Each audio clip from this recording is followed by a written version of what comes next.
tardes.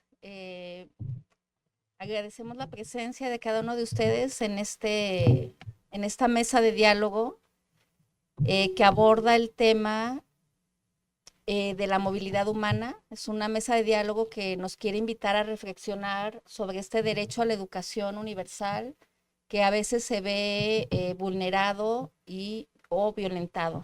Entonces voy a presentar a mis compañeras y aquí a Daniel, que venimos representando un equipo de investigación donde colaboramos el ITESO, la Universidad de Guadalajara y la Secretaría de Educación Jalisco. El día de ayer se firmó un acuerdo ético de compromiso entre estas tres instituciones para intentar comprender mejor cuáles son aquellas barreras o dificultades que se enfrentan en esta situación de la educación en movilidad humana y juntos emprender acciones e incidencia en política educativa pública.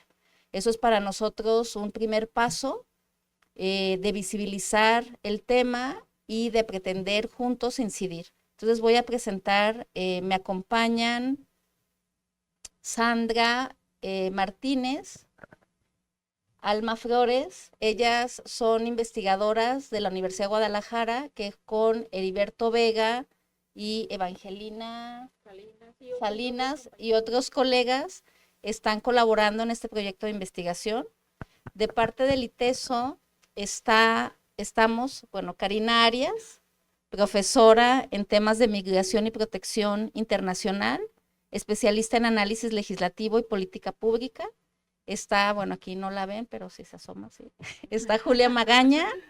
Ella ha sido, una persona que ha estado muy activa en apoyo voluntaria en personas con movilidad humana. Ella en su línea como diseñadora y experta en toda la visualización gráfica nos está apoyando también en el proyecto desde ese ámbito.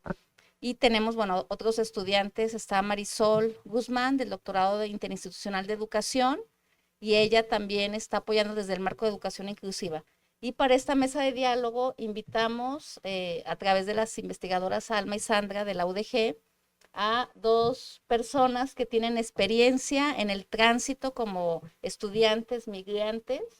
Está Giselle. Giselle, ella es binacional mexicoamericana. Actualmente ambos estudian la maestría en Relaciones Internacionales de la UDG. Daniel es colombiano, de origen colombiano, ya mexicano.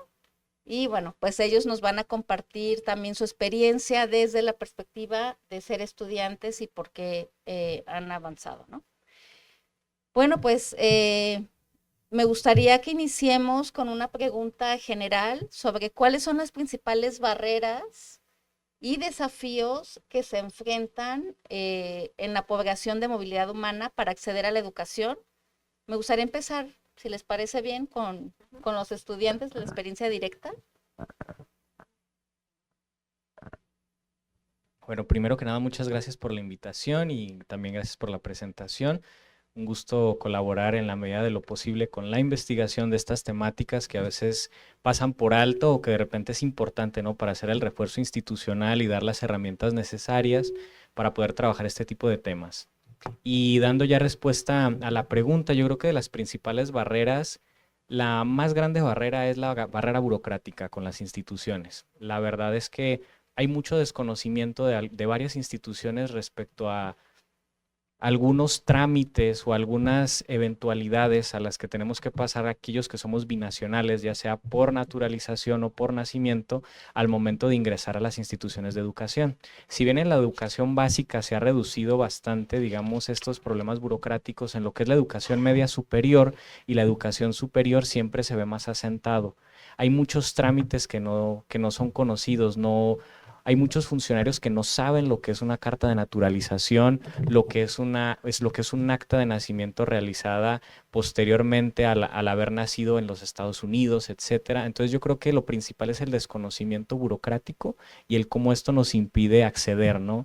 Y en segundo lugar, yo creo que la otra barrera, dependiendo del lugar del donde uno provenga, es la barrera cultural o en cuanto a la, digamos, xenofobia que se puede tener, aun cuando uno ya es naturalizado, aun cuando uno ya es mexicano, a veces uno no logra empatar, ya sea por ser uno de Estados Unidos, el creer que uno tiene un apego más a los Estados Unidos, el ser del sur, el creer que se es inferior, el ser de Europa, el ser completamente de otra parte. Entonces yo creo que también hay que trabajar un aspecto cultural para que los profesores ayuden a integrar a los alumnos a los procesos educativos nacionales. Bueno, hola, buenas tardes. Muchísimas gracias por su presentación y por su invitación a esta ponencia. De mi parte, creo que no tendría mucho que agregarle a lo de mi compañero. El desconocimiento es la primera barrera para nosotros. A diferencia de mi compañero, yo soy hija de padres mexicanos y aún así se vive xenofobia. Más que nada por la carrera que estudiamos nosotros, el hacer a veces algún comentario político o demás, siempre va a haber pero tú eres hija, digo, tú naciste en tal lugar, tú eres esto. Entonces, siempre es eso, a lo largo de mi educación siempre ha sido ese comentario. También de parte de las instituciones siempre ha existido un desconocimiento a la hora de trámites, siempre hay un pero, siempre tiene que estar uno muy atento a los trámites o cómo escriben su nombre o qué pusieron en el nombre, porque en cualquier problema ya es una situación legal muy fuerte. Entonces, el desconocimiento y la insuficiencia en las instituciones, al saber de esto, sí es muy, muy difícil para nosotros.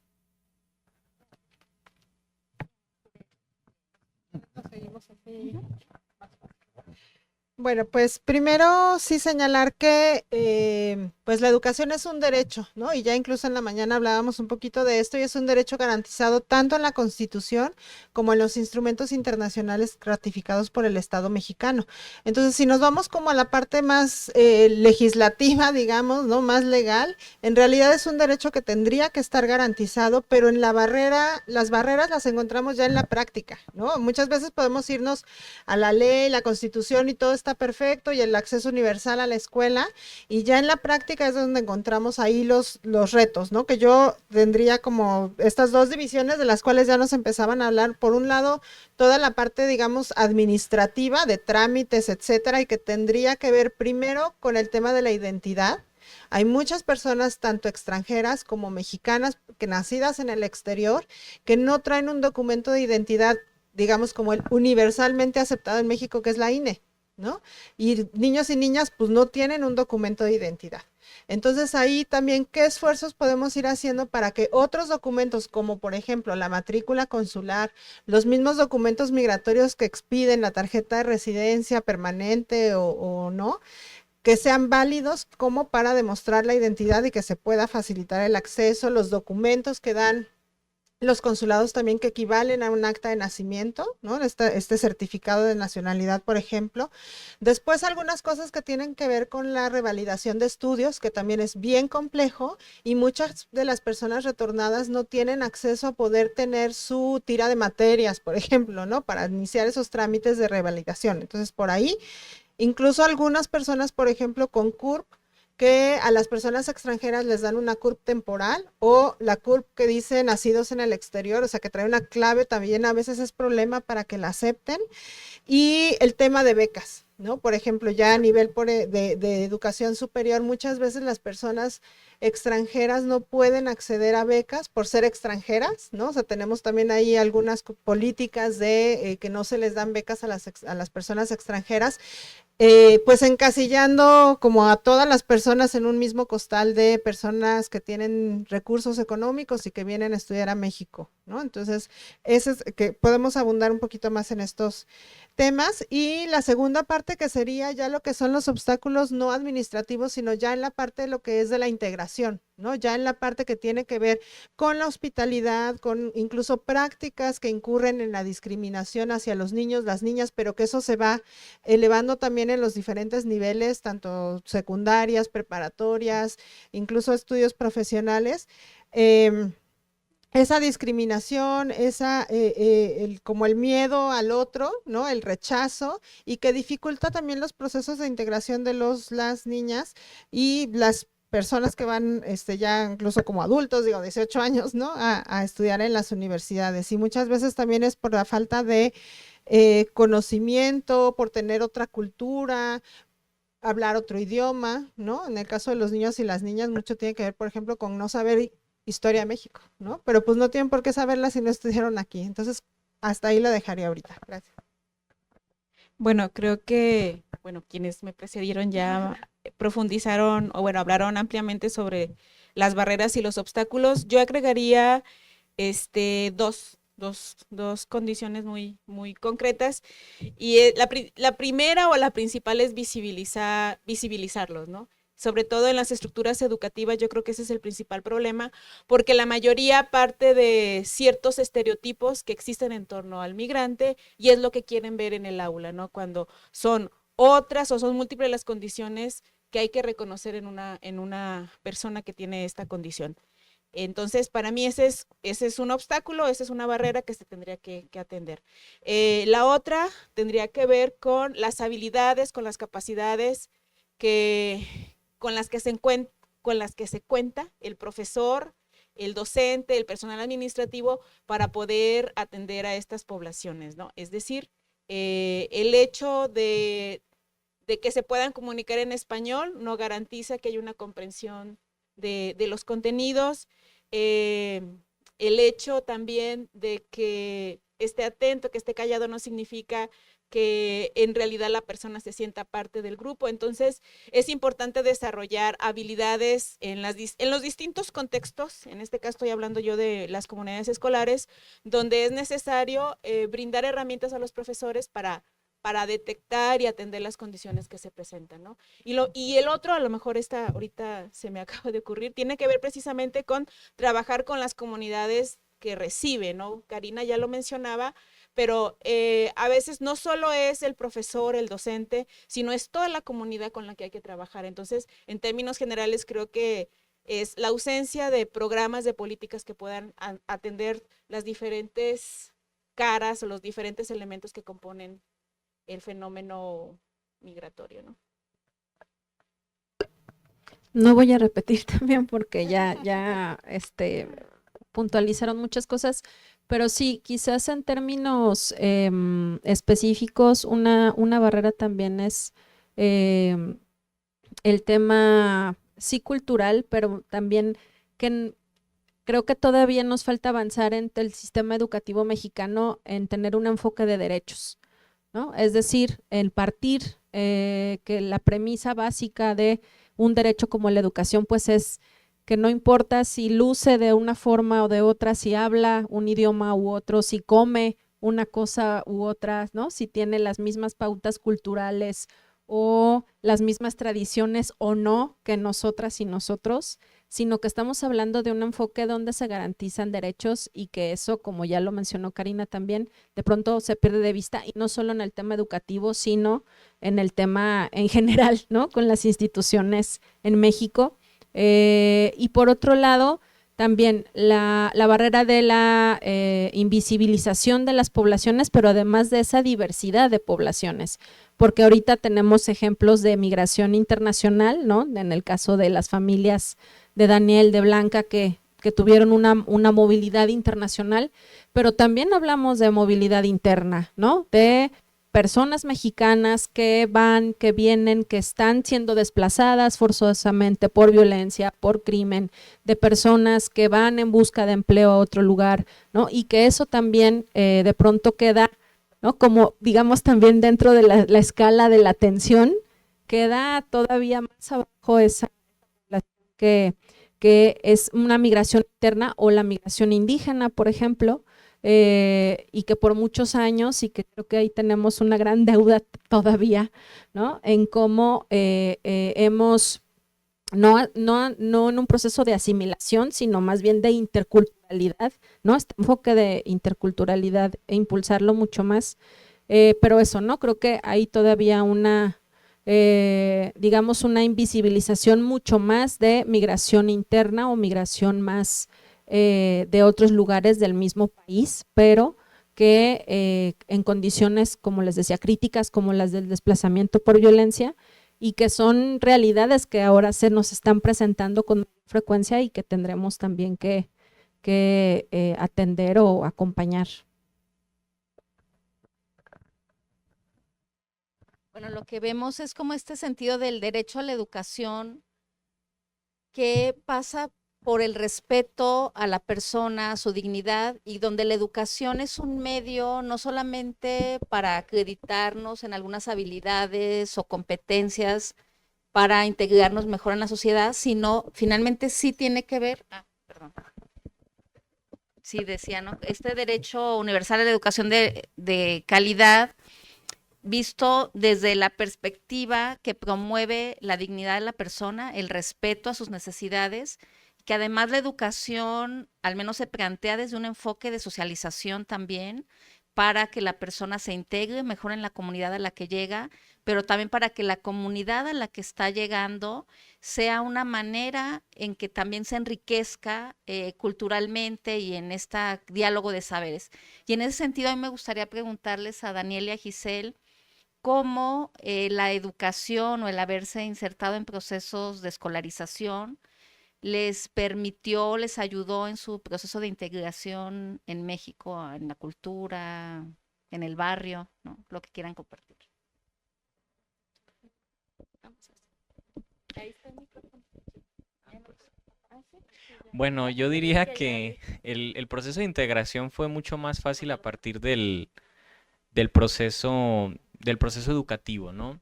En primer lugar, porque te permite entrar en contacto, dependiendo pues del nivel desde el que uno ingrese, ¿no? Pero permite entrar en contacto con lo que es la historia, la cultura, los valores, ¿no? Y el poder compartir precisamente con la sociedad mexicana directamente, ¿no? Es insertarse, o sea, yo diría que incluso es más difícil para aquellos que no se integran al proceso educativo integrarse si son migrantes, ¿no? Porque la educación, por lo menos, aunque tiene sus problemas institucionales, sociales y culturales, es y obliga a estar en contacto todos los días, varias horas al día, con todo el contexto cultural. Y eso, pues, siempre es algo que ayuda mucho en este tipo de temas. En segundo lugar, yo digamos, por las características a partir de las cuales me naturalizo, debo de hacer el examen de naturalización y por ende aplicarle el examen de preguntas de cultura general, que no son tan de cultura general, cabe resaltar, pero no hubiera sido lo mismo el contestar este examen de naturalización si no hubiera yo estado insertado en el sistema educativo mexicano, porque de ahí parten varios valores y conocimientos que me permitieron a mí saber ese extra que uno debería de saber en cuanto a cultura general. Yo creo que la Secretaría de Relaciones Exteriores valdría la pena que hiciera un análisis de lo que ellos consideran como cultura general, porque no, son preguntas de repente muy específicas, ¿no? Como que, por ejemplo, hacen preguntas de literatura muy específicas y entendemos pues que hay varios autores mexicanos que se deberían de leer, pero no en todas las características, o no una persona en la cultura general lo sabe.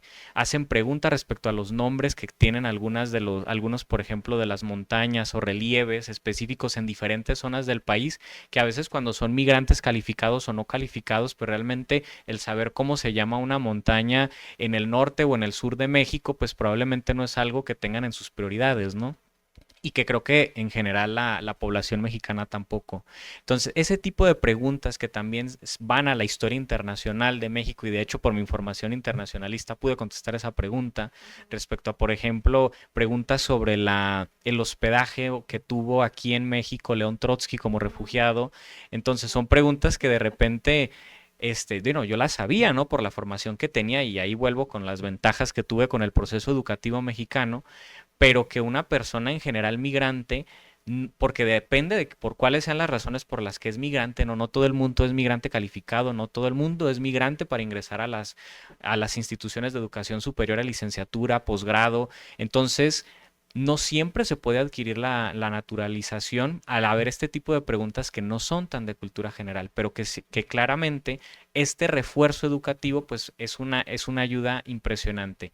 Y en segundo lugar, porque el proceso educativo mexicano te obliga sí o sí a ser más partícipe de lo que es el simbolismo nacional, ¿no? México tiene una caracterización nacionalista muy importante y muy bonita que la verdad es algo que me ha fascinado bastante y que te permite entrar en contacto con los valores patrios, te permite entrar en contacto con todo este sentido del simbolismo, de la bandera, de los himnos, del que sea una labor que se realiza cada semana y que eso se ve todos los días dentro del sistema educativo mexicano, ¿no?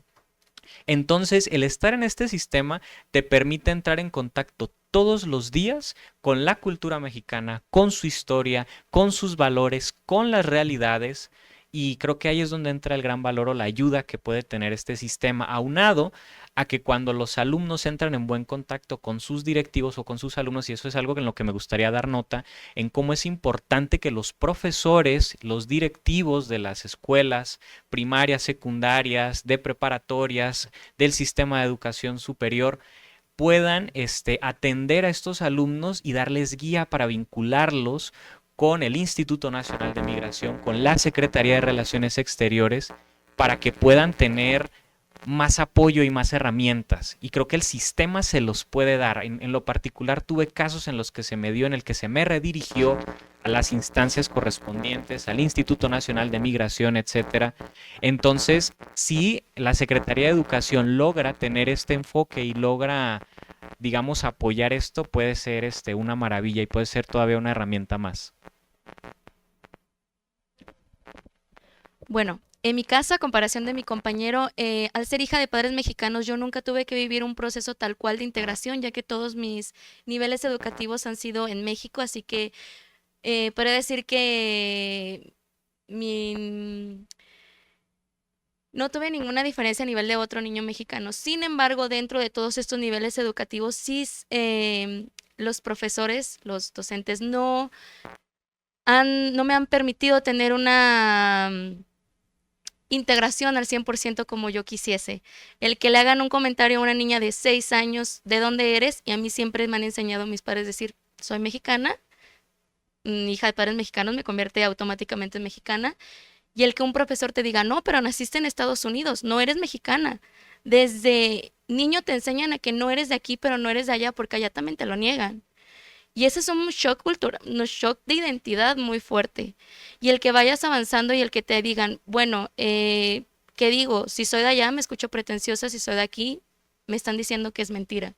Entonces ese es un proceso el cual yo he tenido que vivir, que es muy fuerte y que eso es una recomendación que al final del ciclo escolar siempre les he dicho a los profesores, es que me hicieron sentir algo que yo sentía que era mexicana y usted no me permitió que yo me sintiese así. Entonces, es algo muy fuerte, pero sin embargo, a la pregunta inicial, nunca viví un proceso de integración, pero siempre he tenido mis pautas en todos mis niveles educativos, pero a comparación de mi compañero, nunca he tenido tanto problema. Ya sé, Denise. Pregunta, sí. Bueno, lo que queremos hacer aquí es como este primer marco. Entonces, Sandra y Alma, desde la perspectiva de investigación, precisamente en este tema de educación, ¿qué es lo que ustedes, cuál sería como este diagnóstico de lo que existe y de lo que hay para apoyar a los estudiantes? Este también, ¿no?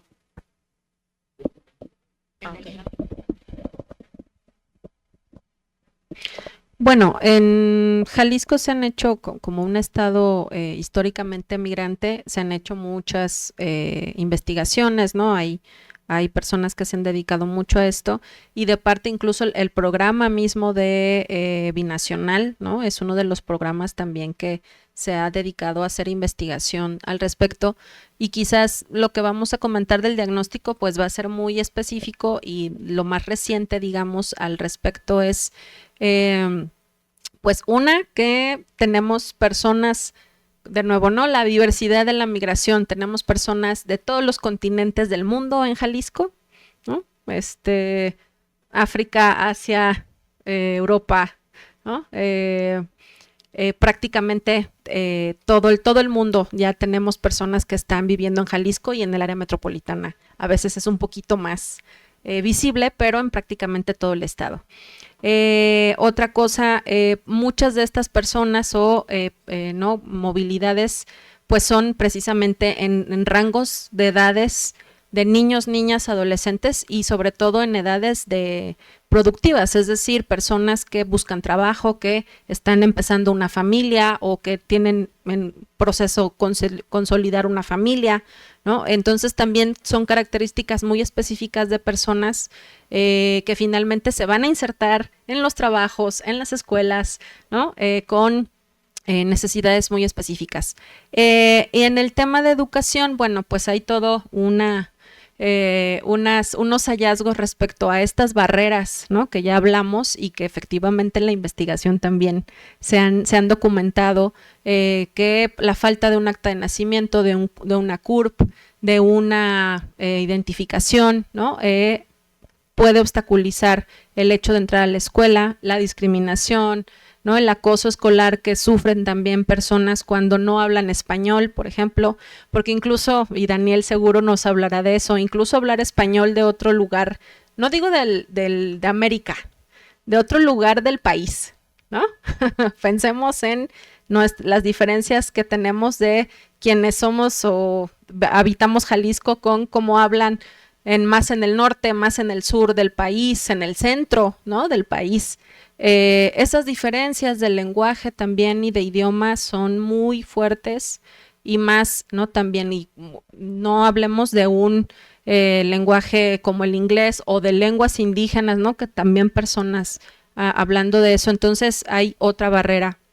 Esas barreras las tenemos identificadas, digamos, en niveles diferentes, ¿no? Y en las investigaciones también se han clasificado por barreras de tipo administrativo, pero también, ¿no? Con las instituciones, pero también incluso emocionales, ¿no? Toda la parte socioafectiva que se mueve o se transforma cuando hay una movilidad, aunque sea voluntaria, ¿no? O sea, eso es importante mencionar, aunque las familias decidan migrar por razones de empleo, por mejorar las condiciones de vida, de todos modos hay un cambio de contexto que es muy fuerte para las personas y más para niños, niñas y adolescentes, jóvenes, y mucho más cuando es un desplazamiento forzado, ¿no? Cuando salen huyendo de la violencia, cuando salen huyendo del narcotráfico, pues es una situación mucho mayor de estrés y de situaciones vulnerables emocionalmente. Entonces, bueno, el diagnóstico en realidad abarca muchísimas niveles de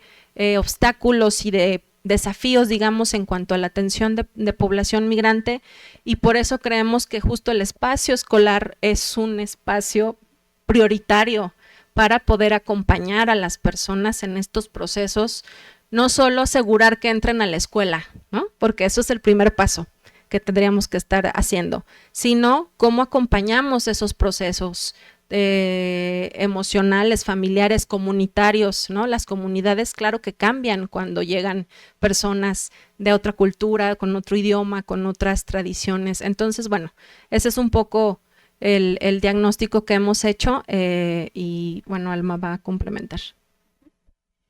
Bueno, sí, Sandra ya nos da un panorama de cómo está esta situación. Me parece que los diagnósticos en términos generales no es el problema, es decir, cuáles son los problemas, cuáles son las necesidades, cuáles son las situaciones, las condiciones. Me parece que hay bastantes investigaciones al respecto y se están generando de manera constante por la misma dinámica del fenómeno.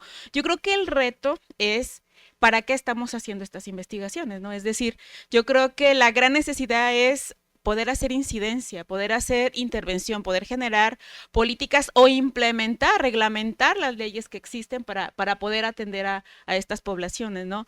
Y en ese sentido yo creo que si hablamos de necesidades de diagnósticos, a lo mejor sí, siempre van a ser importantes, pero situar en los contextos, en las realidades, porque el sur de Jalisco, en términos de migración, en términos de retorno, en términos de las movilidades que están llegando, va a ser muy diferente a lo que pasa en los Altos, a lo que pasa en zona metropolitana.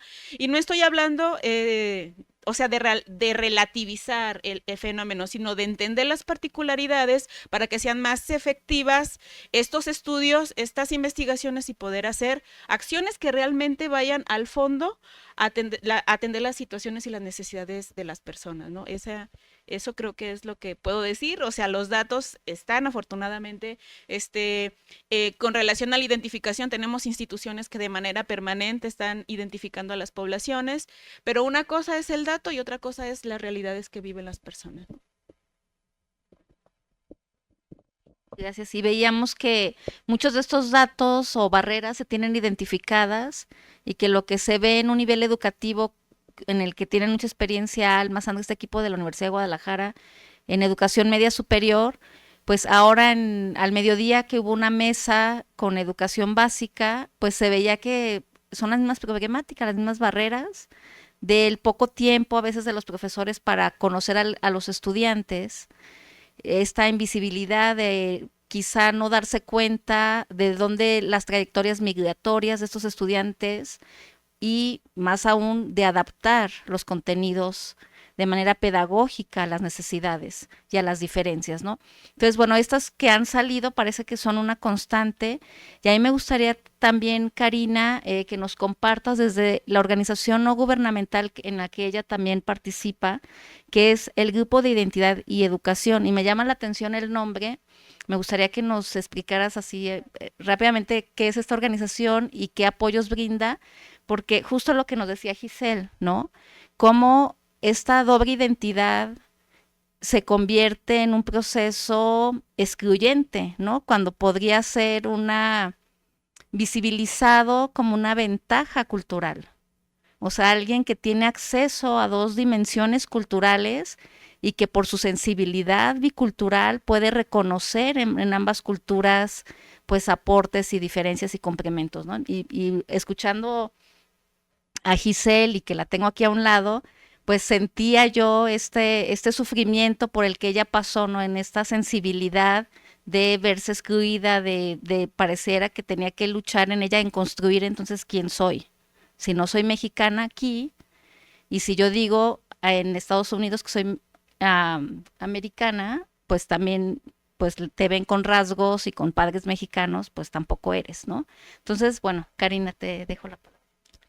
Gracias. Sí, pues primero, justo desde el Grupo de Identidad y Educación, que es un colectivo que surge desde el proceso de transición del 2012, ¿no? Cuando cambiamos de administración federal. Es un colectivo de organizaciones civiles, académicos, académicas y personas migrantes, tanto extranjeras como retornadas y deportadas, que estuvimos trabajando en estas mesas de transición y el grupo justo se formó para especializarnos en esos dos derechos que considerábamos primordiales, ¿no?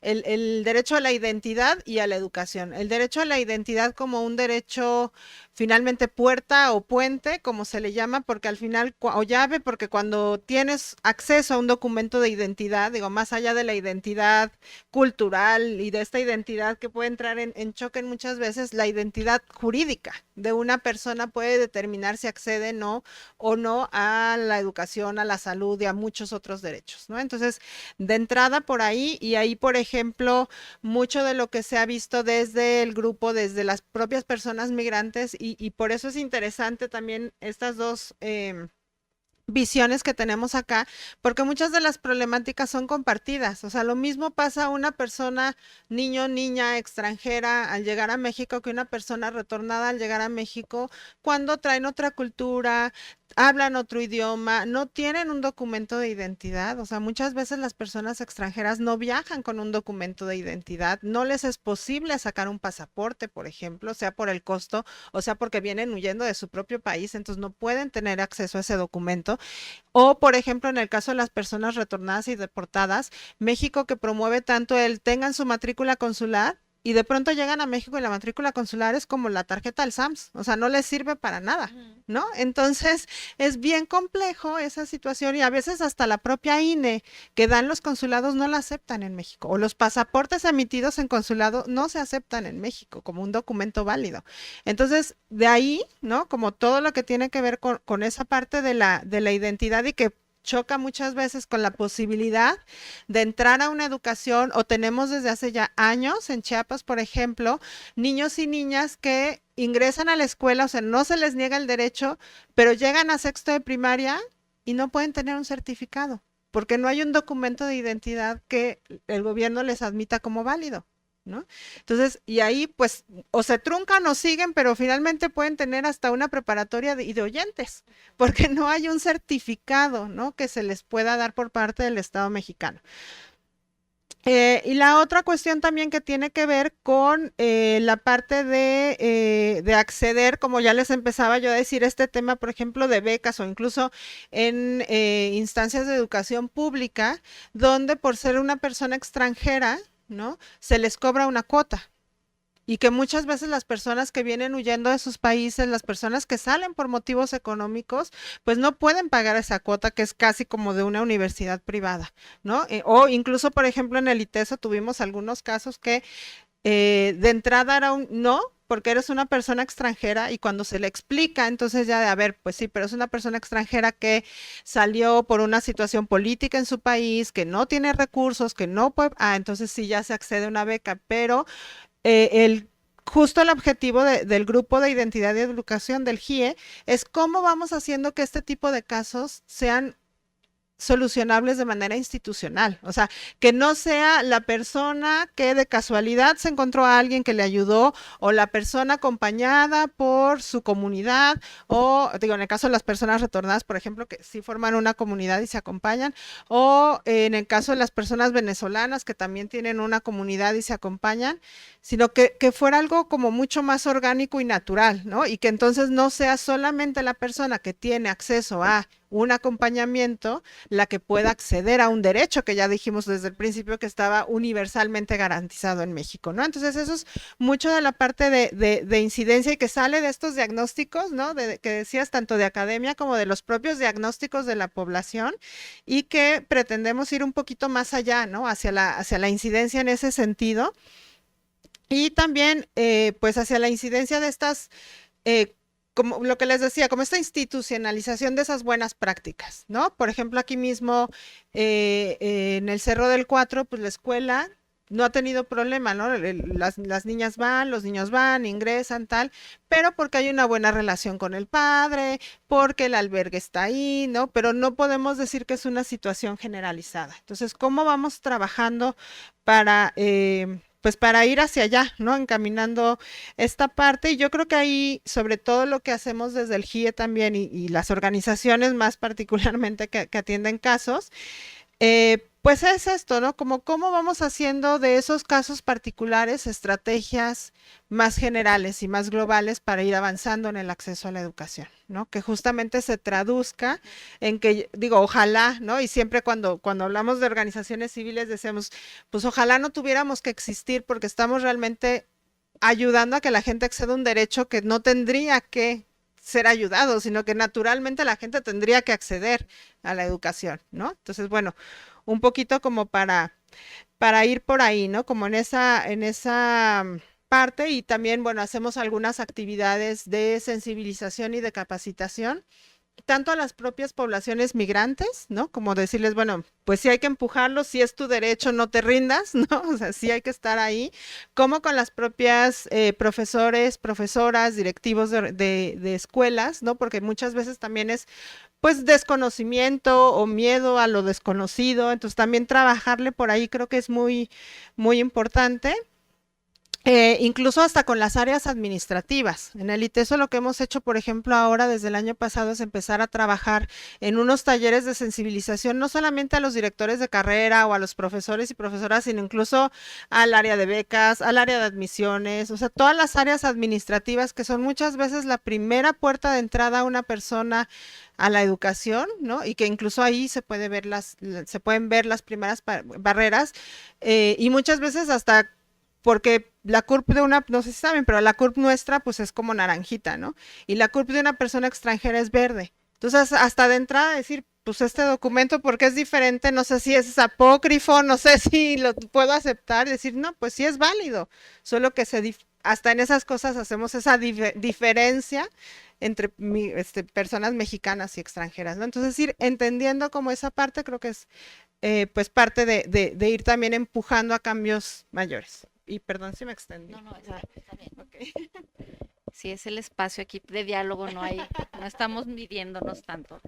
En este mismo sentido de barreras, de dificultades me gustaría que nos compartieran, Giselle, Daniel, ¿cuál es alguna experiencia o experiencias por las que tuvieron ustedes que atravesar alguna dificultad por su origen de condición de estatus migratorio como estudiantes y cómo lo resolvieron o cómo aún, porque siguen siendo estudiantes con el mismo origen, ¿no? Ya con mucha experiencia, además ya expertos en licenciatura en relacionistas internacionales y ya casi maestros también en el mismo tema, que también ya da, ya va dando capacidades. Bueno, ya me corrigieron, van empezando, pero bueno, entonces, si nos quieren compartir. Me encanta esta pregunta y la verdad la había estado esperando todo el rato. Sin afán de extenderme, la verdad, si no, estaría aquí hasta las 8 de la noche. Han sido muchísimas. En el nivel educativo han sido bastantes. Pero una que me ocurre mucho, yo hubiese deseado y me hubiese encantado que yo hubiera llegado a una institución y que no hubiese tenido algún pero. Muchas nacionalidades no manejan el segundo apellido, entre ellas Reino Unido, Canadá, India, Australia, Nueva Zelanda, y entre ellas Estados Unidos, algunos estados de Estados Unidos. En mi caso fue así. Siempre desde que los 15 años yo he tenido que checar mis documentos sin tener ayuda de mis papás y he tenido que checar que ningún documento salga con mi segundo apellido, que no sé de dónde lo sacan o lo llegan a inventar o me ponen mi nombre como apellido y pasan mi único apellido como mi segundo apellido. Y eso es un problema legal, porque ya hacen que uno saque sus certificados y a la hora de que nos lo pidan, ya esa persona no existe. El documento no existe. Si ahí me ponen mi nombre mal, ese documento es inservible. Yo tendré que volver a hacer mis estudios por culpa de, no quiero sonar grosera, pero de el desconocimiento que tienen las instituciones. Uno muy reciente que tuve fue en la universidad cuando egresé. El título me lo querían dar con el apellido, el segundo apellido que es Flores. Yo no lo tengo en mi acta de nacimiento. Y que un título te lo den así tarda muchísimo.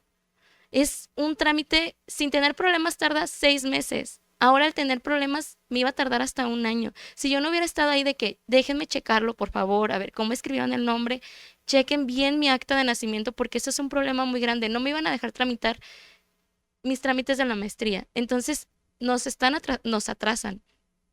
Cuando yo voy con la chica y le digo, ¿sabes qué? En mi lista de estudiantes sale que me llamo Blanca Giselle Enríquez Flores. Entonces, pues, quítale Flores. Ya era la 5ª vez que iba en menos de 2 años. Y me dijo, ¿pero por qué no tienes tu apellido? Y dije, bueno, ¿sabes qué? Contándole la historia, yo nací en Estados Unidos, hija de padres mexicanos. Esa historia la tengo que contar muy seguido. Y la chica me dijo, bueno, eres extranjera, ¿sabes qué? Entonces te tenemos que cobrar más. Y yo, ¿cómo? O sea, ¿me estás cobrando mi cuatrimestre y me quieres cobrar más por esto? Sí, y ¿sabes qué? Tu cuota va a ser más de todos estos cuatrimestres que ya pagaste. Le dije, oye, pero yo soy mexicana. O sea, yo soy mexicana, ¿cuál es el problema? Pero me estás diciendo que eres extranjera. Y yo, otra vez la historia. Soy hija de padres mexicanos, ese es un problema muy grande. El que no sepa una institución que, como ya lo mencionaron las profesoras, hay muchísima movilidad ahorita en México. Digo, creo que en los 10 años ha aumentado más. ¿Cuántos años tienes aquí? 12 años. O sea, y por distintas razones, ya sea refugiados, por cuestiones económicas, y también dentro de México hay muchísima movilidad. Entonces, el que no sepa una institución que hay este tipo de casos, nos frenan muchísimo a nosotros.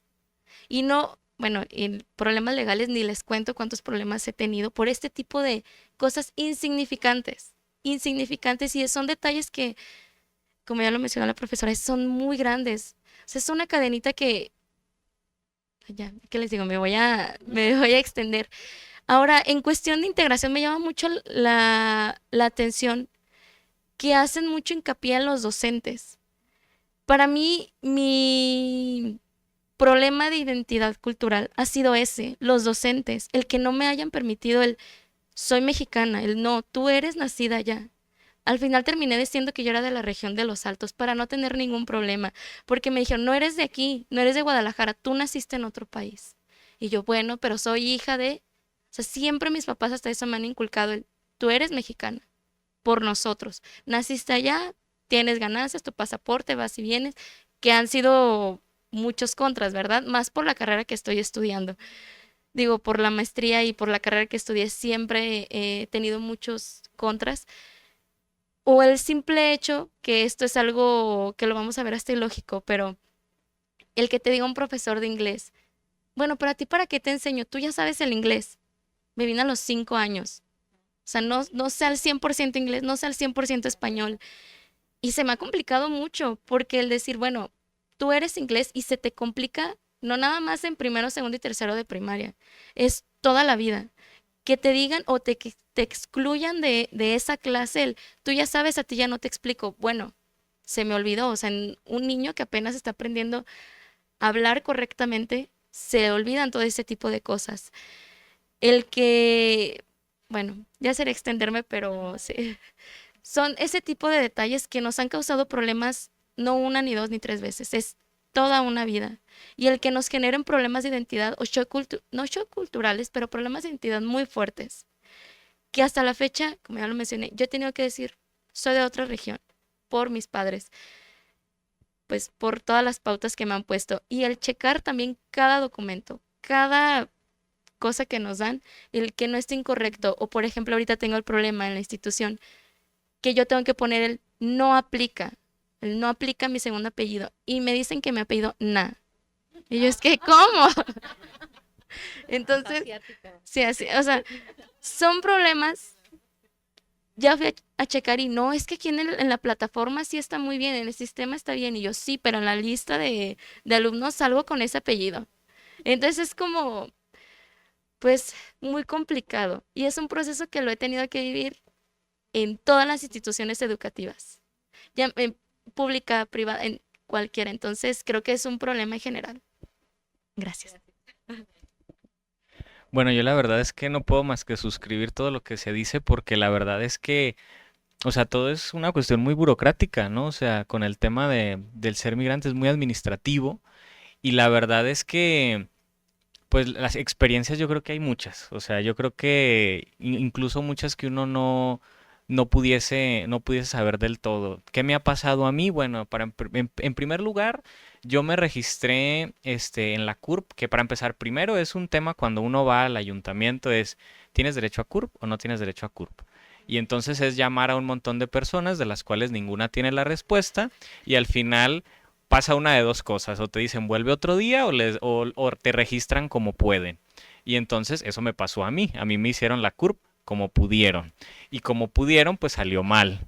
Entonces, pues uno, digamos, en unos primeros trámites o en trámites donde piden la CURP, nada más la fotocopia, etcétera, en la versión anterior, pues no había tanto inconveniente, pero llega un punto en el que uno ya va a sacar otro tipo de trámites y pues se dan cuenta y dicen, es que esto está mal, ¿no? Entonces, cuando lo ven en el sistema hay que volver a hacer y rectificar un documento, ¿no? Eso fue lo primero que me pasó.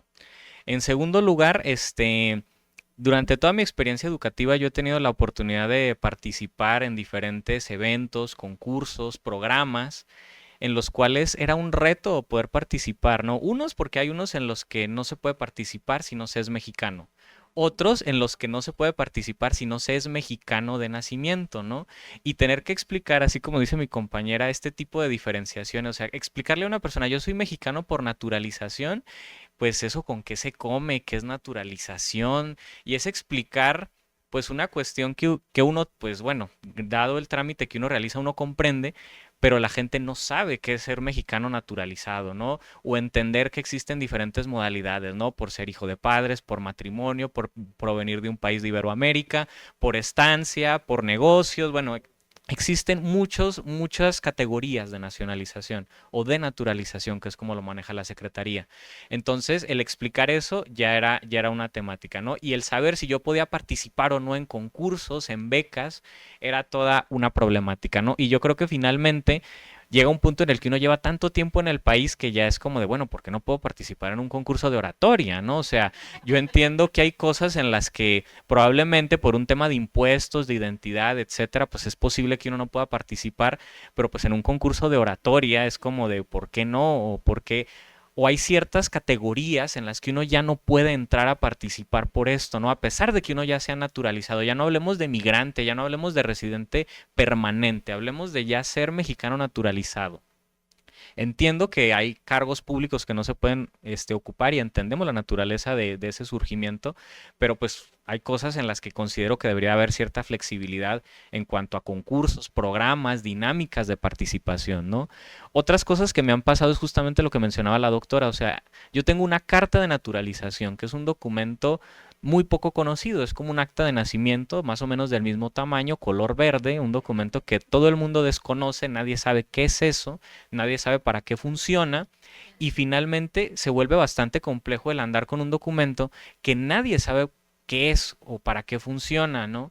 Y que dicen, esto es un acta de nacimiento y dónde estás registrado y esto por qué está así, ¿no? Otra cosa que es muy importante y que yo creo que eso es algo que debe de atender el sistema educativo y la burocracia mexicana en general es adquirir una copia certificada de la carta de naturalización no es lo mismo que una copia certificada del acta de nacimiento. Sobre todo porque algo que pasa todo migrante es que cada vez que hay una reforma administrativa o legislativa cambia inmediatamente cómo se da este proceso, ¿no? Antes, la carta de naturalización uno simplemente iba a cualquier delegación de la Secretaría de Relaciones Exteriores, copia simple, se certificaba por el encargado de la dependencia jurídica y costaba 20 pesos. Hoy en día está centralizado, digo, a mí me sorprende mucho que en lugar de descentralizar los procesos, centralicemos más los procesos, ¿no? Y hoy en día, porque eso me di cuenta hace poco por mis trámites de titulación, o sea, para empezar, pues uno si no está al pendiente, digo, pues yo entiendo que quizá hay muchas personas que sí, que es una responsabilidad estar informado, pero la verdad yo no leo el diario oficial de la Federación todos los días. Entonces, uno no se da cuenta de muchos cambios que pasan en la legislación. ¿Y qué sucede? Pues bueno, ahora ya es centralizada una copia certificada de la carta de naturalización. Tengo que pedirla directamente a Secretaría de Relaciones Exteriores en la Ciudad de México. Se tarda, de ser algo, un trámite que podía salir el mismo día, ahora se tarda entre 30 y 90 días hábiles. Entonces digo, dice 20 días. Pero en la dependencia de jurídicos me dijeron, bueno, ahí dice 20 días, pero se tarda como 3 meses. Entonces, pues no es ni siquiera el límite de tiempo que dice ahí, ¿no? Entonces, sacar eso ya cuesta, de 20 pesos pasó a costar 700 pesos y la temporalidad, pues es bastante complicada, ¿no? El que tengas que para una copia que hay que ir a recoger de manera presencial, ¿no? Al principio yo dije, bueno, mínimamente digitalizaron porque la solicitud había que hacerla digital, pero lo que decía al final, bueno, una vez pagados los derechos para la certificación, se te dará una cita para acudir a la oficina de la Secretaría de Relaciones Exteriores en Ciudad de México a recorrer una copia certificada. Entonces, cuando yo voy a explicar esto a las oficinas de mi universidad, pues es como entienda que no es una copia de mi acta de nacimiento, no se la puedo entregar mañana o en 2 días, o sea, me dicen que está en 3 meses, ¿no? Y finalmente que la burocracia implique tanto tiempo, pues no es mi culpa, más cuando es un cambio, es un cambio, porque antes no funcionaba así, ¿no? Entonces me ha tocado en más de una ocasión ir a la dependencia de jurídico y decir, no me creen que así funciona, ¿puede usted llamar a la oficina de mi universidad a explicarlo?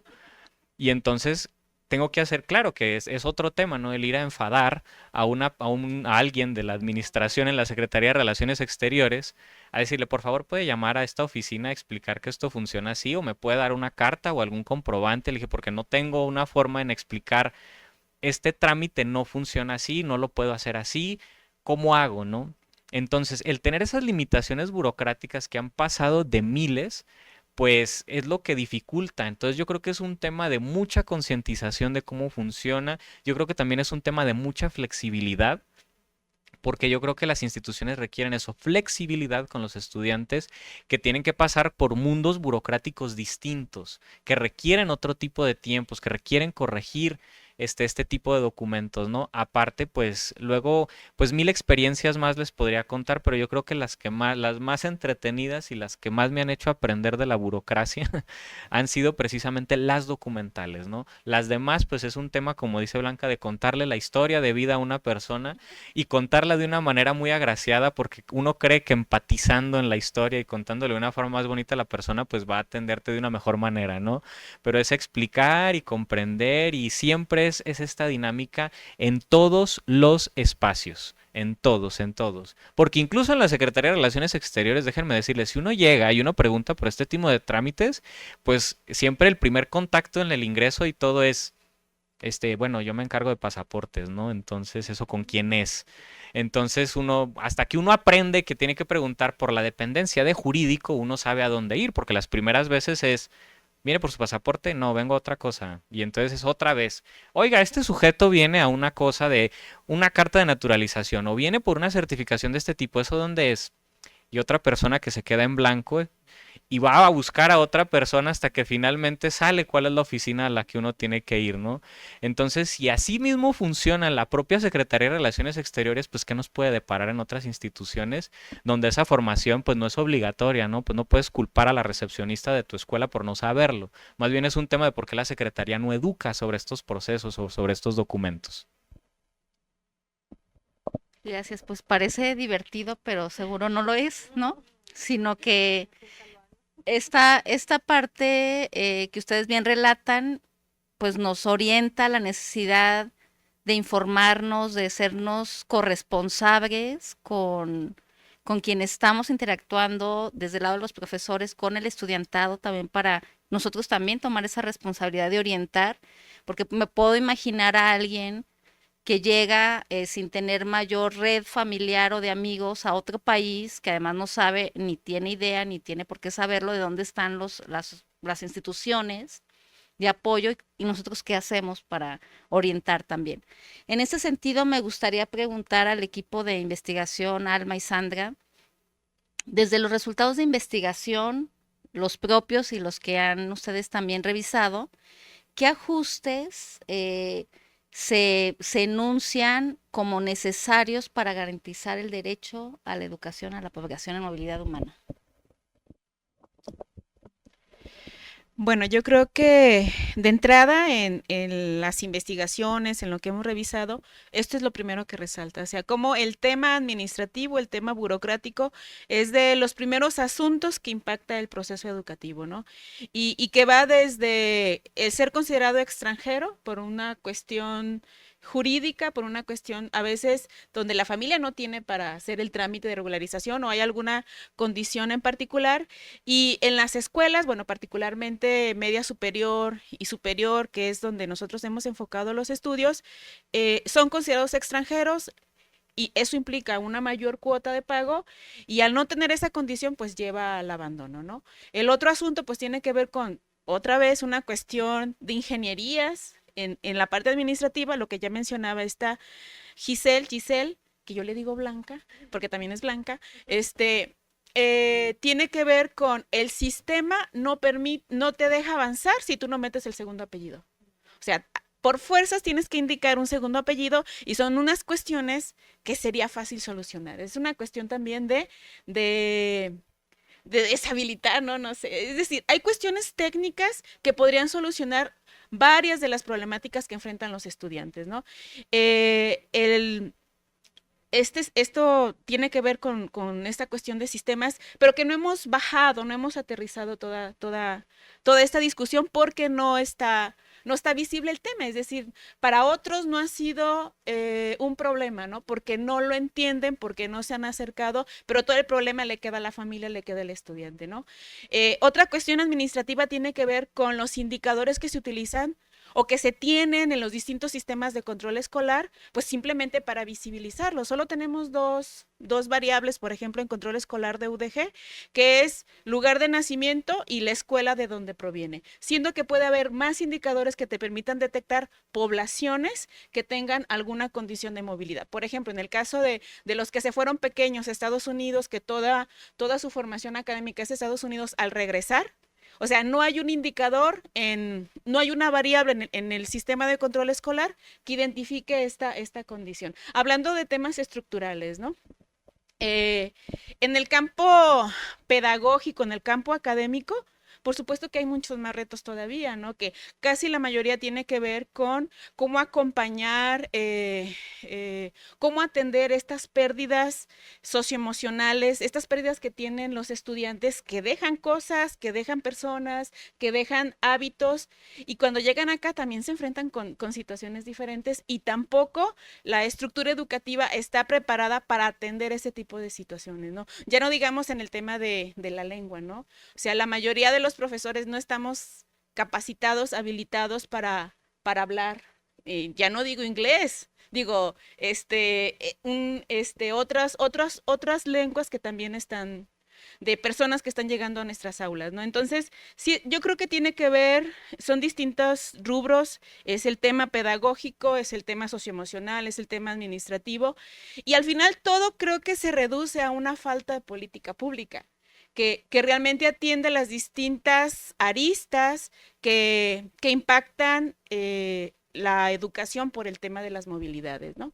Sandra, yo creo que tira más. Sí, por ejemplo, a nivel legislativo tenemos la ley de migración, que es, digamos, la ley a nivel federal que más o menos trata de establecer estos derechos fundamentales para personas migrantes, y uno de ellos es la educación, la salud es el otro, pero incluso a nivel legislativo tendríamos también que estar trabajando muchos ajustes, tanto a nivel federal como a nivel estatal e incluso municipal. En Jalisco se están haciendo esfuerzos, y lo digo porque estamos involucradas en eso, de poder impulsar estas políticas más concretas, y estos cambios que parecieran nimios o que parecieran insignificantes, pero por ejemplo en un programa de útiles escolares en Zapopan o en Tlajomulco, que ¿no? Para una familia migrante como otra vez, una INE, una CURP, ¿no? Un acta de nacimiento de la niña o del niño para acceder a esos programas.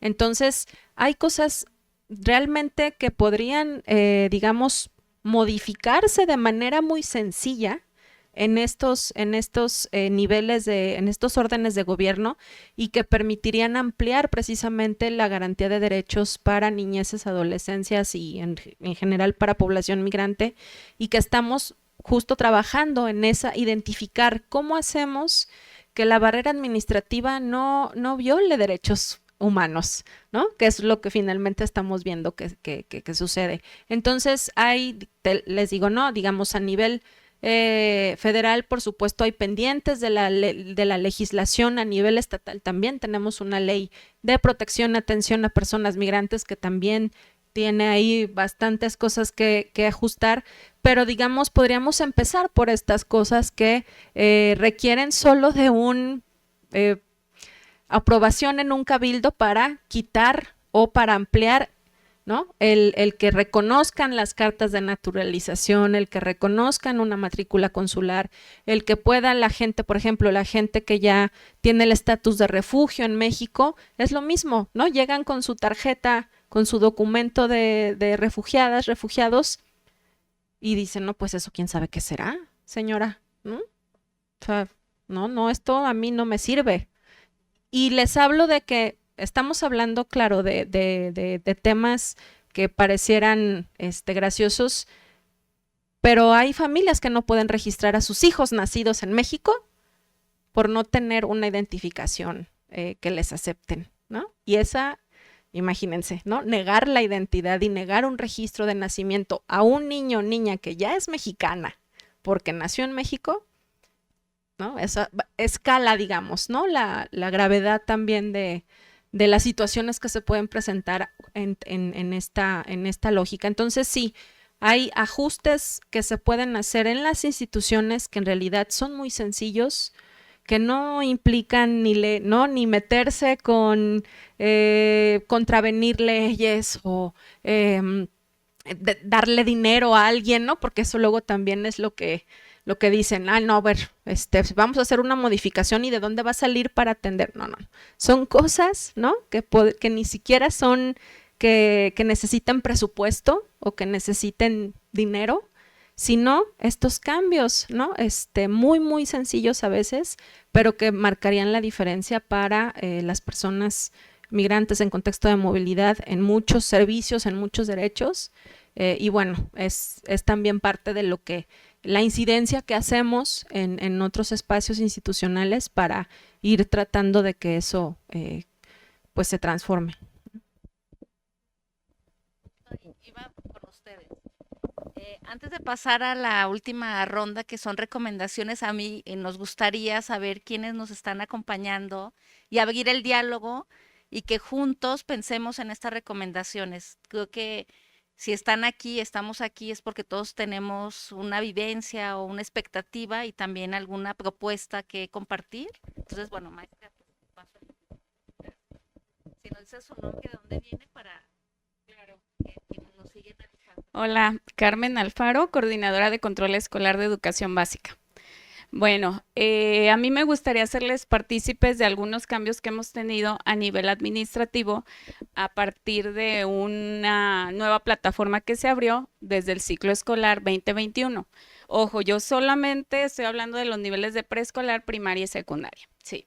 Bien, en estos momentos, si llega un alumno que es extranjero, ¿sí?, en el sistema se permite que se haga el ingreso del alumno con solo un apellido. Si el alumno tuviera nacionalidad mexicana, el sistema se hace un pequeño bloqueo, pero ese bloqueo se puede desvincular una vez que la escuela notifique esta situación a una delegación regional, ¿sí? Y esos casos pues los ajustamos y también tienen ese registro. Perdón. Otra de las modificaciones que hemos hecho, porque también se presentan estos casos como a lo mejor, bueno, algo parecido a lo que te ocurre a ti. Aquí tenemos situaciones de alumnos que cuentan con 2 documentos de nacimiento, el certificado de nacimiento de Estados Unidos y cuando vienen a México y obtienen su acta.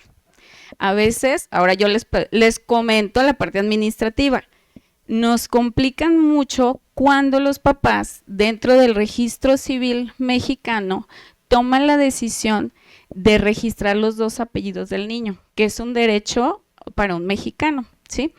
Entonces, bueno, van y presentan el acta de nacimiento que les pareció pertinente al momento de la inscripción, ¿sí? Y resulta que después empiezan con ciertas barreras, ya sea porque vayan a migrar al extranjero o se vayan a quedar aquí como estudiantes de, oye, no, ¿puedes quitarme el apellido? Oye, no, ¿qué crees? Más bien sí, inclúyeme el apellido. Entonces, a partir de ese tipo de situaciones, nosotros pedimos a los padres de familia, cuando tienen estos 2 documentos, que ellos firmen una carta donde acepten bajo qué documento vamos a registrar al alumno para evitarles este tipo de inconvenientes, ¿sí? Pero créanme que hemos trabajado mucho con este tema. Tenemos 14 delegaciones regionales que cuentan con estos conocimientos y apoyan de verdad en cualquier asunto que se presente. A lo mejor en ocasiones es difícil llegar a toda la estructura, estamos hablando de 13,000 planteles educativos, ¿sí?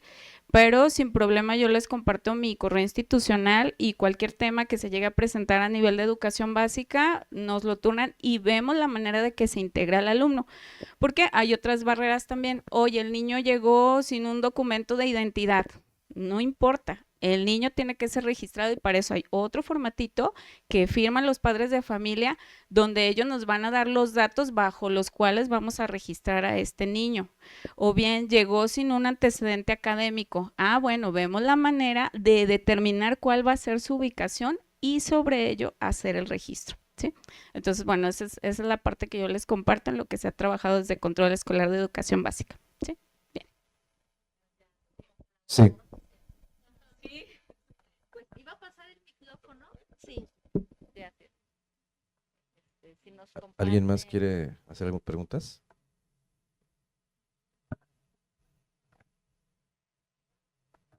Gracias.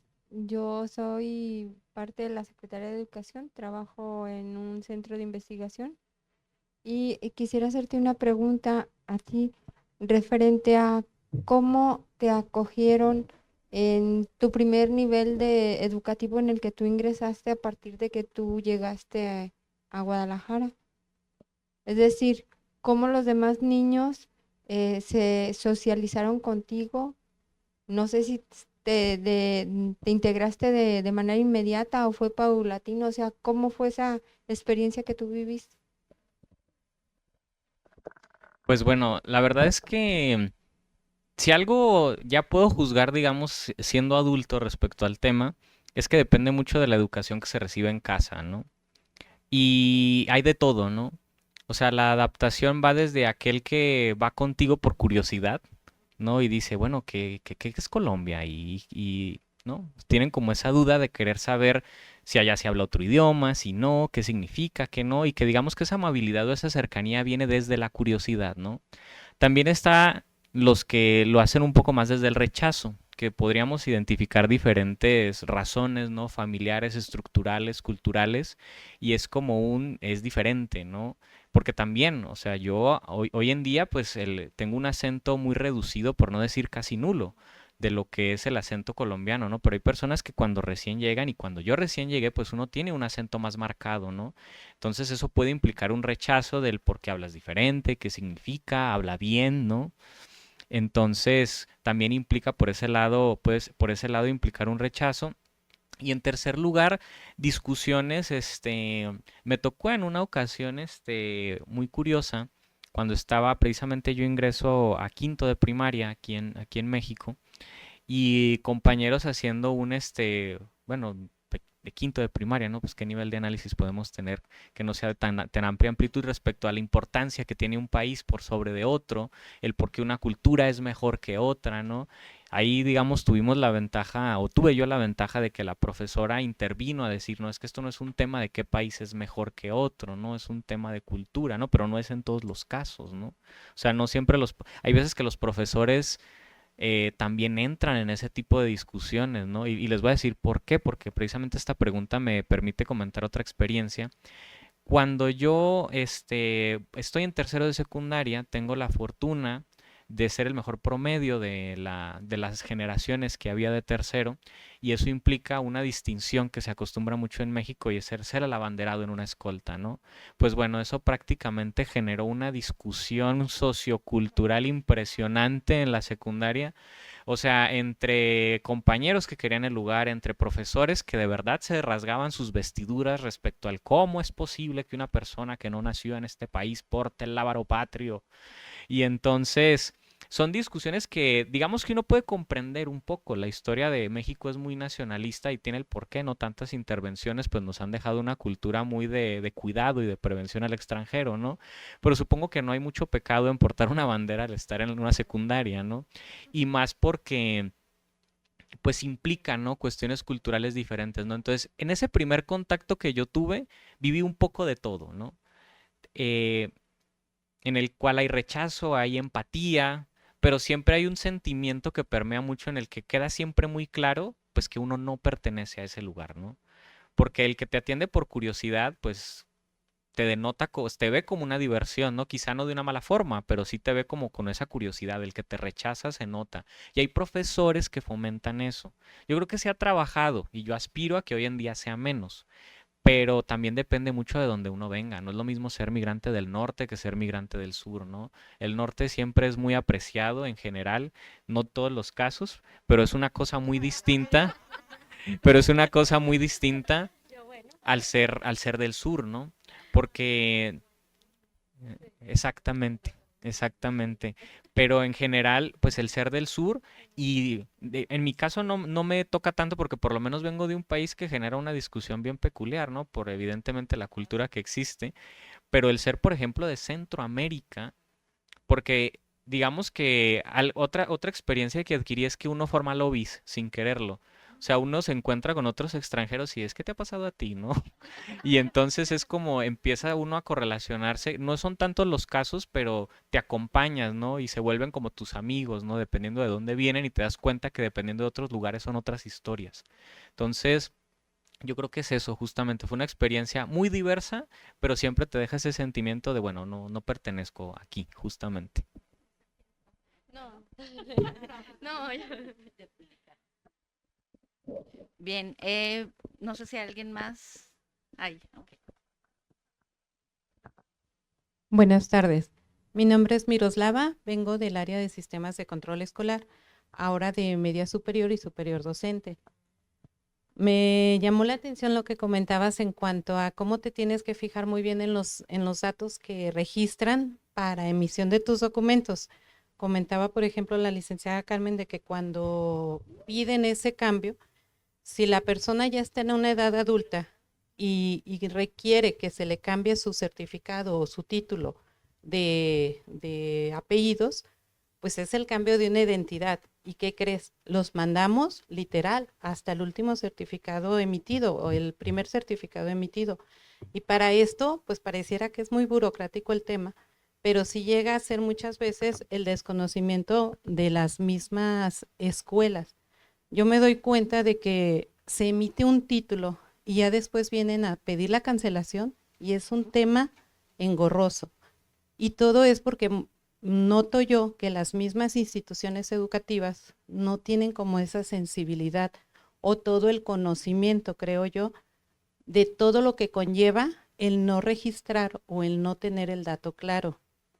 Por otro lado, se me hace, o sea, he vivido pues el tema de las becas y se me hace muy, muy curioso cómo extranjeros quedan completamente fuera por el hecho de no tener una CURP completa o un registro que los acredite pues como mexicanos y quedan completamente. Y es un tema que se ha llevado a nivel nacional a por qué un migrante o por qué un nacido del extranjero tiene que tener ese problema cuando a veces son los que más lo requieren. Bueno, desde hace rato quería comentar algo. Eso es muy cierto el problema que tienen la doble nacionalidad. En mi caso, desde que yo era chiquita y mis papás me dijeron, tú te llamas Blanca Giselle Enríquez. Tu otro apellido no existe. Si te dicen los profesores o te dicen pon este apellido, sería otra persona. Y esa persona no existe, no está registrada en este mundo. Prácticamente así me lo plantearon mis papás. A mí me registraron tal cual. Mi acta de nacimiento de Estados Unidos dice ese nombre, llego aquí a México y ese nombre tienes y la única diferencia que dice nacida en el extranjero, hija de padres mexicanos. ¿Qué es el problema con las instituciones? Como lo mencionó la profesora Alma, el sistema te tiene que poner, no te deja avanzar si no pones el segundo apellido. Sin embargo, esto yo ya lo vi en prepa, en universidad y ni se diga ahora en la maestría.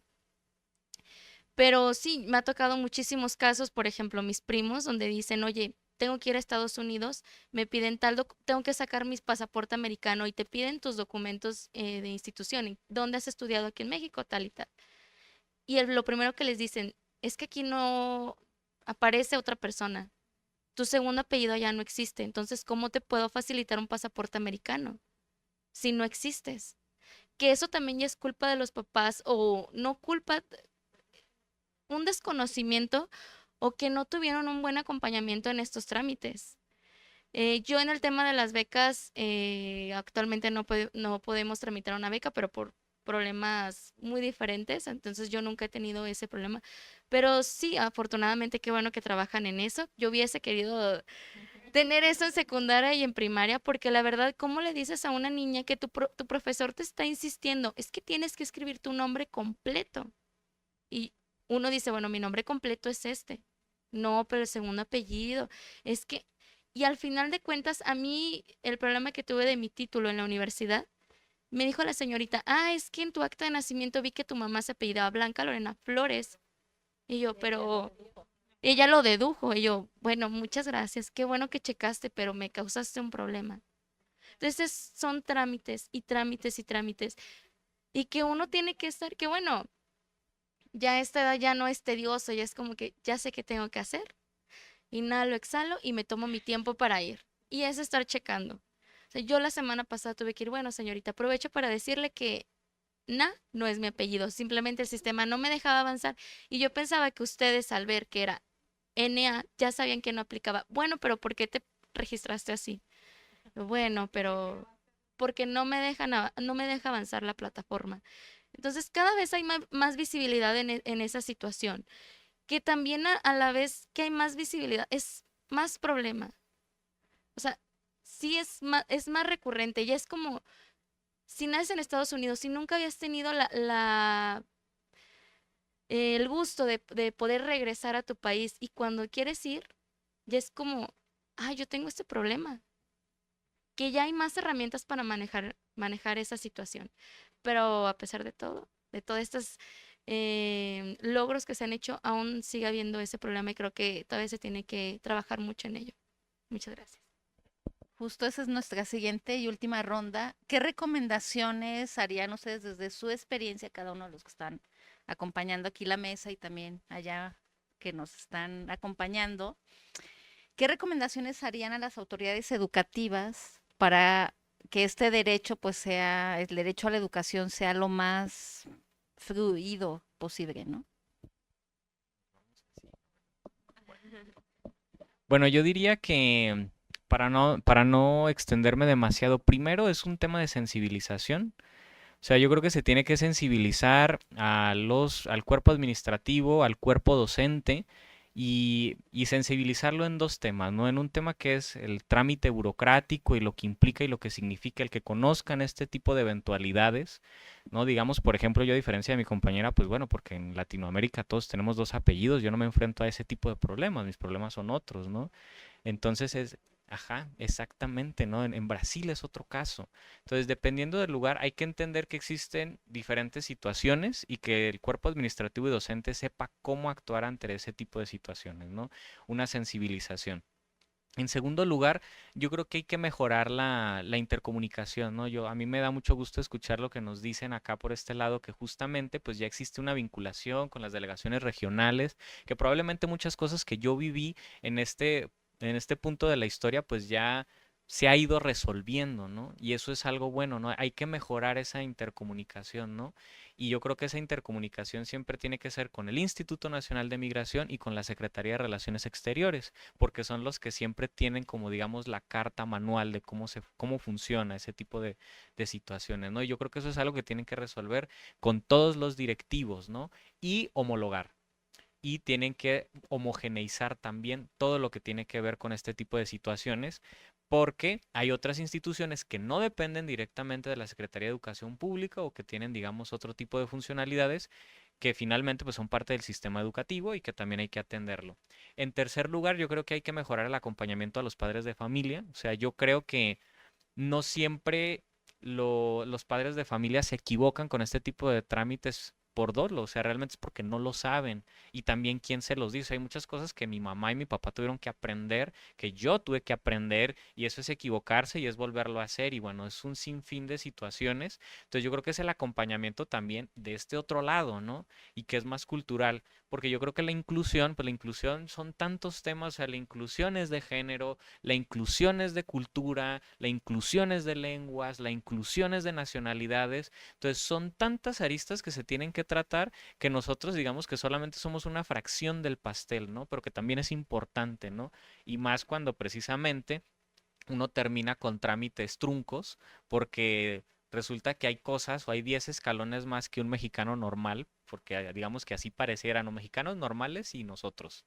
Entonces, es importante como eso. Y en cuarto lugar, yo diría que es importante trabajar en las instituciones una, digamos que una forma en la cual el estudiante migrante pueda sentir que tiene una forma de resolver la situación para evitar el rezago.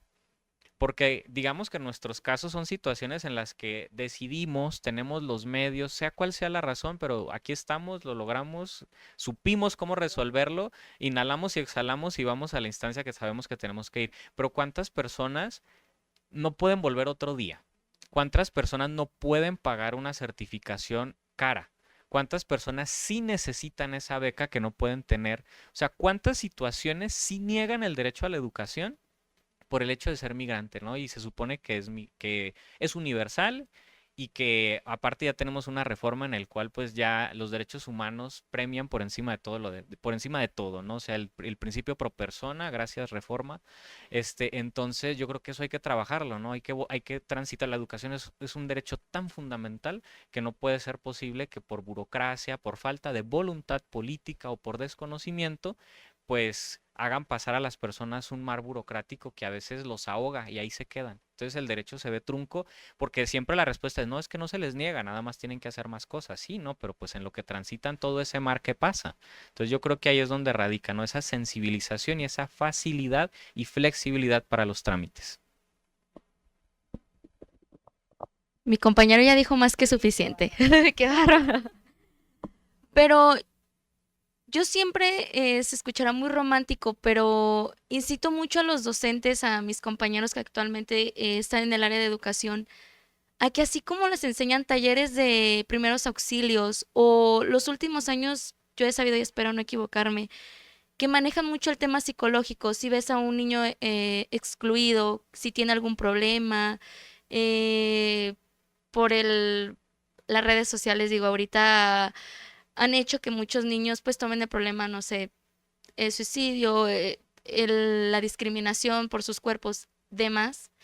Los profesores ya han tenido que entrar a esos temas. Entonces, que también entren en este tema de no dejes que un niño se sienta excluido por su nacionalidad.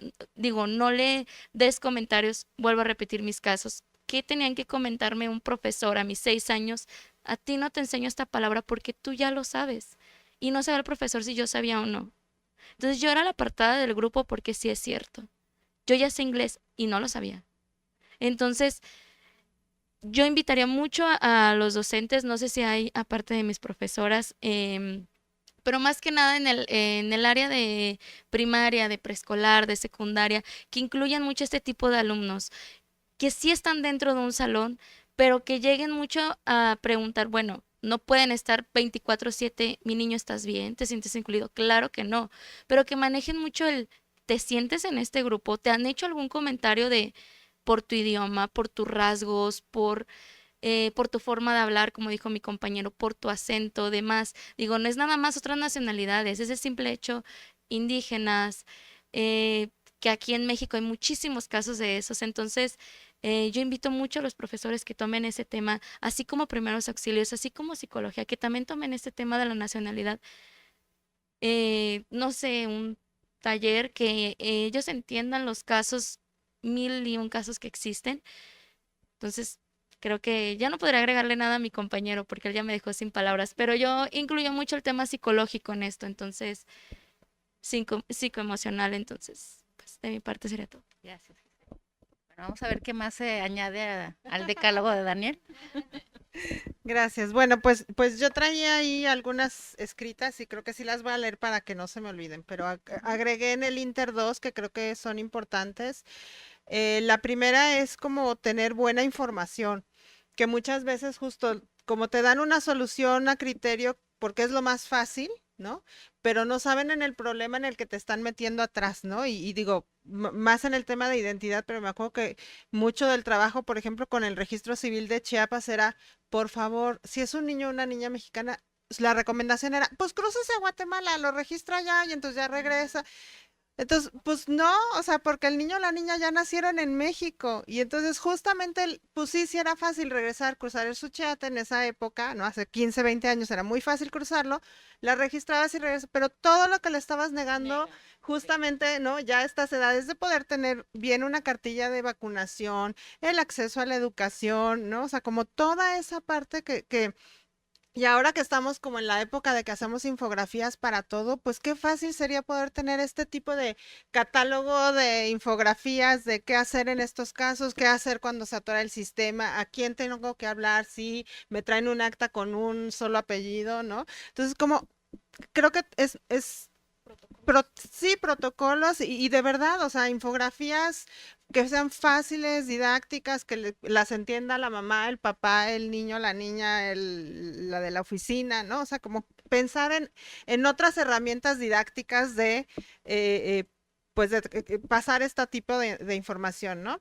La otra es la identificación y en todos los niveles, o sea, tanto en la educación básica, preescolar, superior, media, etcétera, la identificación de las y los alumnos, pero que sea una identificación incluso dialogada con las propias familias, ¿no?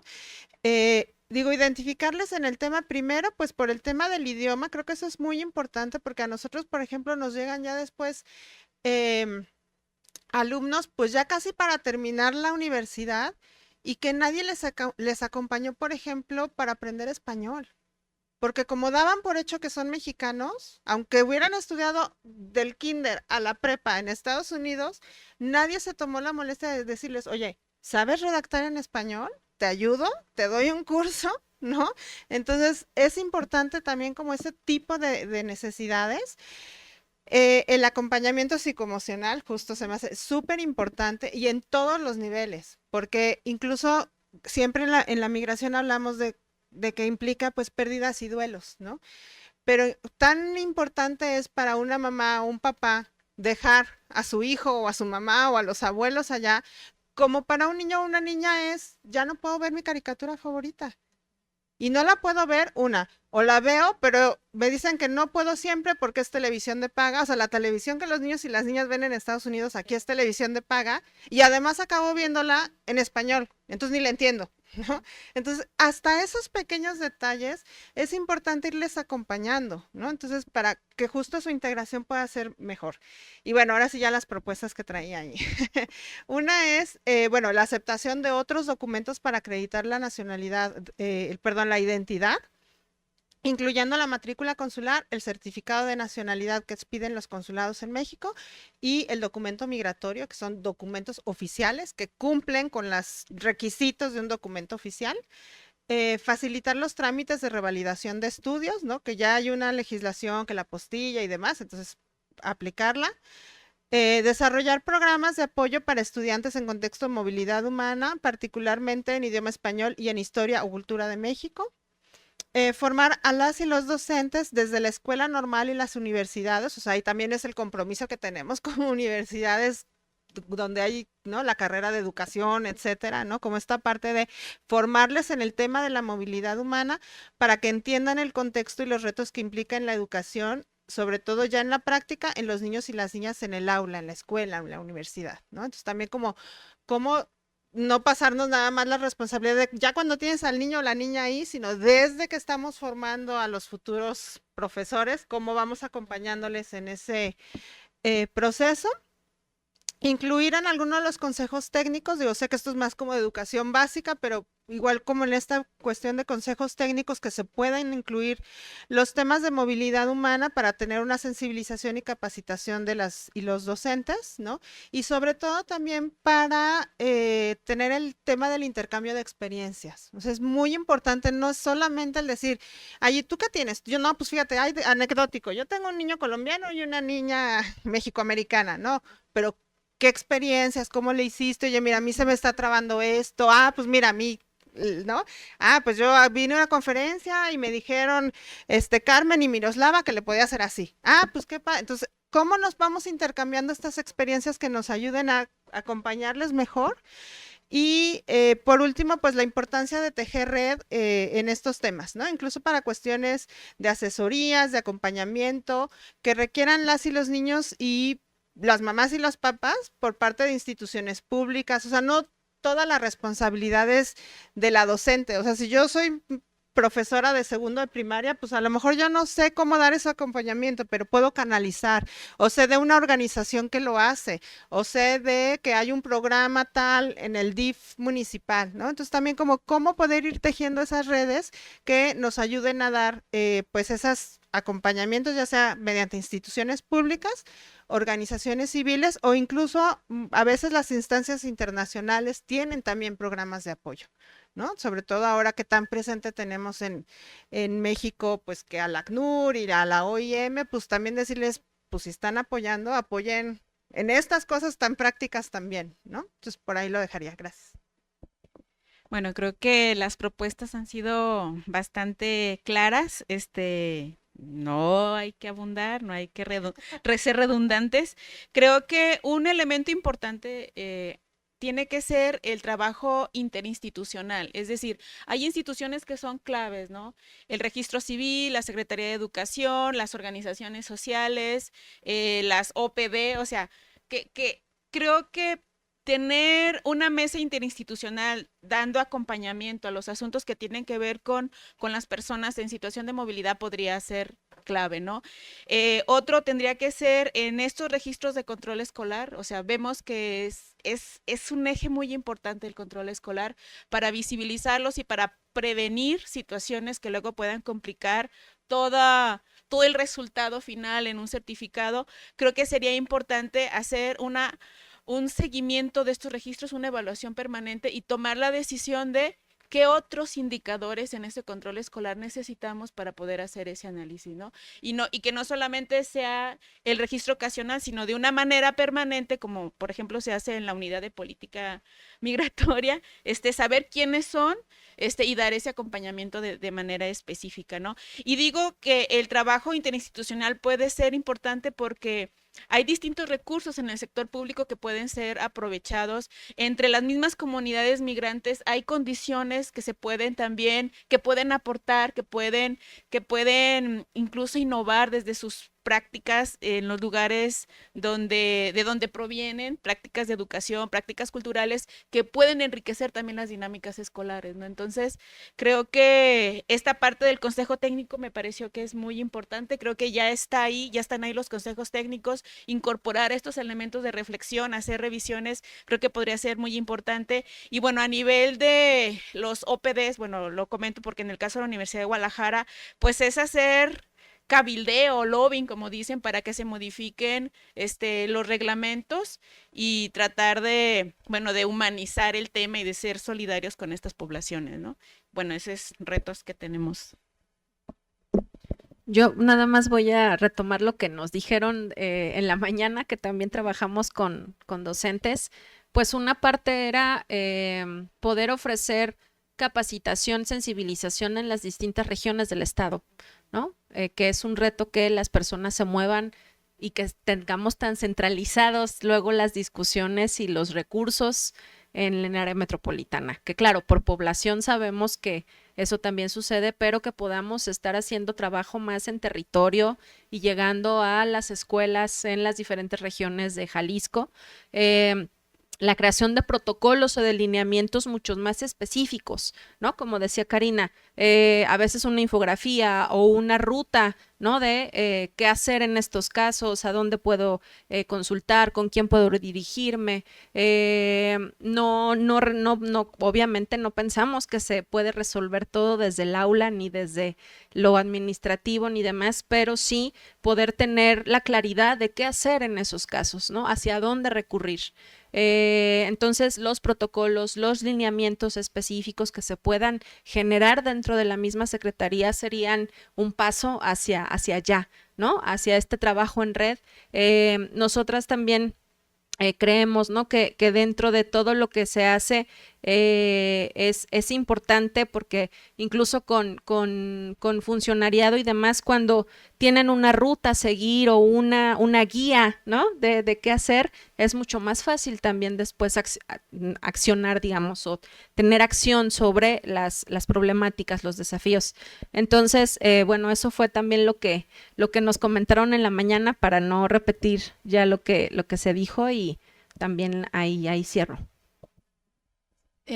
Hace rato comentábamos algo y yo le comentaba a Flor que sería bueno una especie de certificación de escuelas amigables con las movilidades, ¿no? O sea, para tratar de aterrizar todos estos elementos y también motivar tanto a docentes, personal administrativo, pues para que le entren, ¿no? O sea, a estos asuntos y encontrar soluciones juntos, ¿no? Yo creo que el trabajo horizontal es importante, fundamental. Ya lo vimos en la mañana. Sí, bueno, quiero cerrar con el agradecimiento pues a cada uno de los que están aquí, ¿no? Tanto a la distancia, aquí en la sala, desde luego mis compañeras de investigación, la experiencia que nos ayuda mucho, este acercamiento, este diálogo para comprender mejor, pero sobre todo decirles que este proyecto de investigación que está desde el marco del derecho humano a la educación es una invitación a trabajar en red.